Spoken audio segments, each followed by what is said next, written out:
नीम करौली बाबा अपने अनुयायियों के बीच महाराज जी के रूप में संबोधित किए जाते हैं। वह एक हिंदू गुरु थे जो कि भगवान हनुमान के परम भक्त थे। उन्हें 1960 और 70 के दशक में भारत की यात्रा करने वाले कई अमेरिकियों ने अपना आध्यात्मिक गुरु माना। इन्हीं शिष्यों ने उन्हें विश्व विख्याति दिलाई। उनके शिष्यों में रामदास, भगवान दास, संगीतकार कृष्णदास और जय उत्तल शामिल हैं।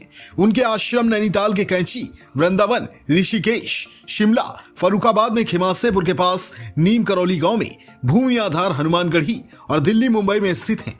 उनका असली नाम लक्ष्मण नारायण शर्मा था। उनका जन्म 1900 के आसपास भारत के उत्तर प्रदेश के अम्बेडकर नगर जिले के अकबरपुर गांव में एक धनी ब्राह्मण परिवार में हुआ था। 11 साल की उम्र में उनके माता पिता ने उनकी शादी करा दी थी, जिसके बाद उन्होंने एक साधु बनने के लिए उन्होंने घर छोड़ दिया। बाद में वह अपने पिता के अनुरोध पर एक व्यवस्थित विवाहित जीवन जीने के लिए घर लौट आए। उनके 2 बेटे और एक बेटी है। नीम करौली बाबा का ट्रेन वाली कहानी।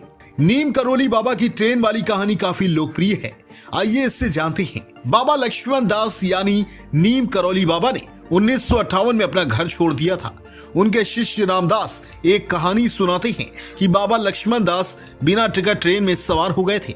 इस पर कंडक्टर ने ट्रेन को रोकने और नीम करौली बाबा को फरुखाबाद जिले के नीम करौली गांव में ट्रेन से उतरने को कहा। बाबा को ट्रेन से उतार देने के बाद कंडक्टर ने पाया कि ट्रेन फिर से शुरू नहीं हो रही थी। ट्रेन शुरू करने के कई प्रयास हुए। फिर किसी ने कंडक्टर को सुझाव दिया कि वे साधु को वापस ट्रेन में चढ़ने दें।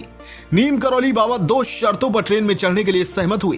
पहला कि रेलवे कंपनी को नीम करौली गांव में एक स्टेशन बनाने का वादा करना होगा, क्योंकि उस समय ग्रामीणों को कई मील चलकर निकटतम स्टेशन तक जाना पड़ता था।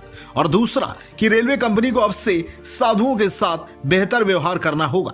अधिकारियों ने जब सहमति जताई तो नीम करौली बाबा मजाक करते हुए ट्रेन में चढ़ गए कि मैं कौन होता हूं ट्रेन चलाने वाला। ट्रेन में बाबा के चढ़ते ही ट्रेन स्टार्ट हो गई, लेकिन ट्रेन चालक तब तक आगे नहीं बढ़े जब तक कि बाबा ने उन्हें आगे बढ़ने का आशीर्वाद नहीं दिया। बाबा ने आशीर्वाद दिया और ट्रेन आगे बढ़ी। बाद में नीम करौली गांव में एक रेलवे स्टेशन बनाया गया। बाबा कुछ समय तक नीम करौली गांव में रहे और यहीं से उन्हें नीम करौली बाबा के नाम से जाना जाने लगा।